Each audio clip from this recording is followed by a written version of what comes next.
Ya, Anda masih di iNewsroom, kita akan lanjutkan perbincangan mengenai pidato politik Megawati pada Rakernas ke-5 PDI Perjuangan. Masih bersama dengan pengamat politik Effendi Ghazali dan juga Masinton Pasaribu, politisi PDI Perjuangan.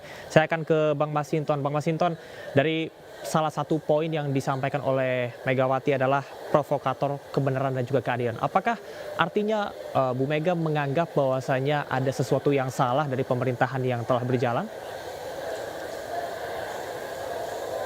Iya, artinya bahwa tadi Bu Mega menyampaikan bahwa demokrasi itu perlu check and balances. Kemudian juga Bu Mega menyampaikan bahwa kebenaran itu harus terus disuarakan.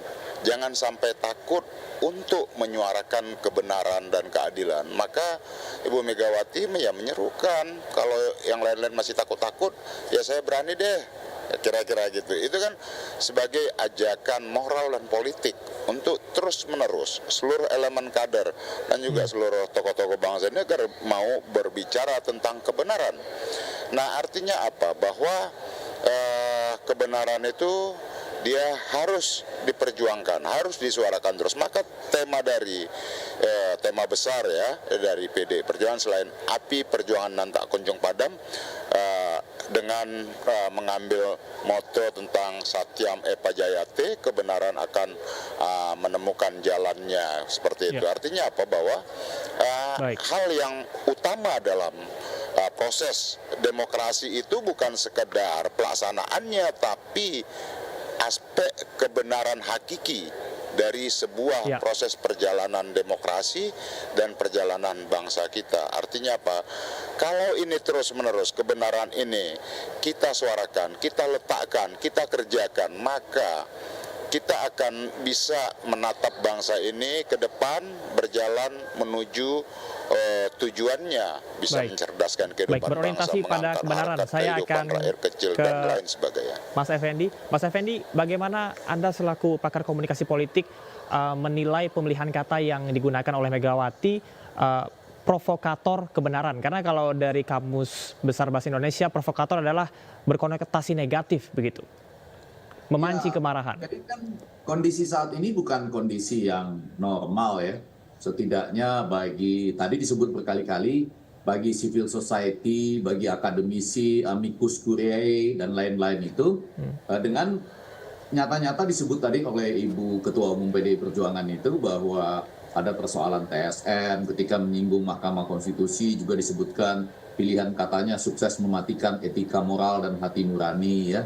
Kemudian pada konteks yang lebih besar kita lihat ada patung banteng yang tetap tegar walaupun dipanah misalnya, itu juga disampaikan oleh Ibu Megawati. Jadi ini Camar dan para pemirsa bukan suasana yang dalam tanda petik normal ya bagi PDI Perjuangan. Maka Ibu Megawati sempat terisak, tetap bisa 3 kali ya juara pemilu legislatif, tetap diberi kepercayaan oleh rakyat.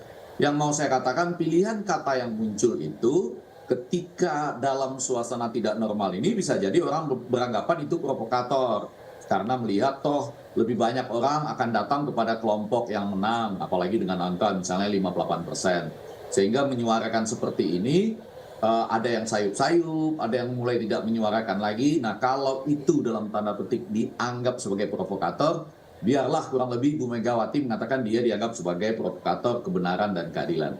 Tetapi itu harusnya nanti menyublim, ya, jadi artinya betul-betul nanti berarti ketika misalnya memenangkan banyak pilkada. Setidaknya kalau berkaca dari Turki misalnya, itu Erdogan untuk pertama kalinya kalah menang dari 2 kali putaran pilpres.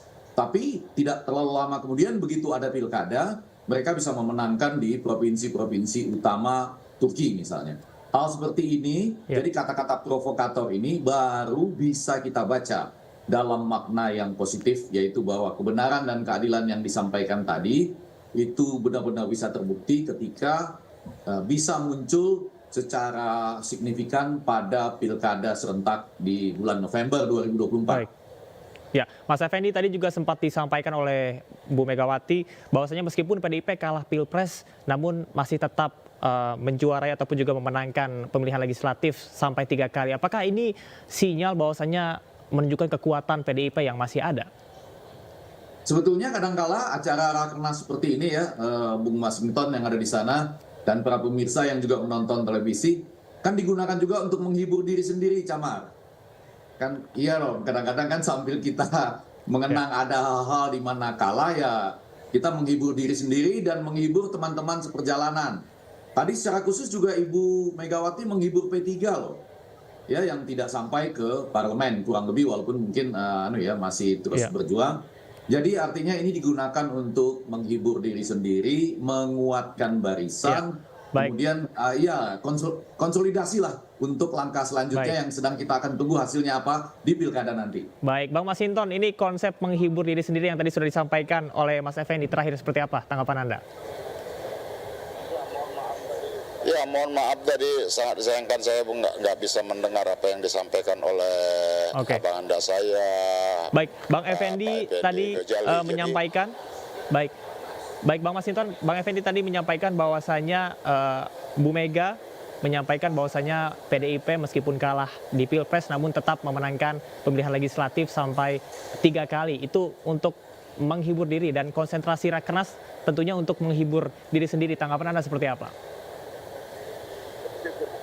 Ya, tentu itu bukan menghibur diri, itu sebagai itu kan fakta ya, bahwa pemilu dalam era reformasi ini kan baru hanya PDI Perjuangan yang bisa 3 kali pemilu atau hat-trick secara berturut-turut ya. Nah, tentu tadi Ibu Megawati secara khusus menyampaikan ungkapan terima kasih, ribuan terima kasih yang tak terhingga kepada seluruh elemen rakyat Indonesia.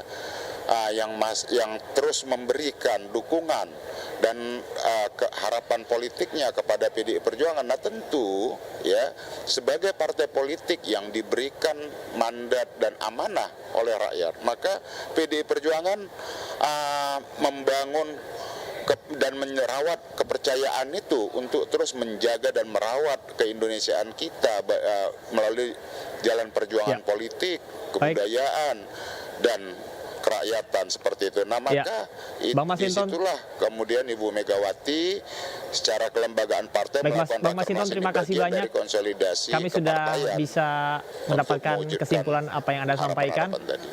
Ya, dan kita harapkan bersama bahwasanya nantinya kita akan mengetahui apa posisi dari PDI Perjuangan dan apa langkah-langkah ataupun gebrakan ke depannya setelah Pilpres dan juga pemilu pada tahun ini. Terima kasih Mas Effendi Ghazali dan juga Bang Masinton Pasaribu atas informasinya dan waktunya. Selamat malam Bapak-Bapak.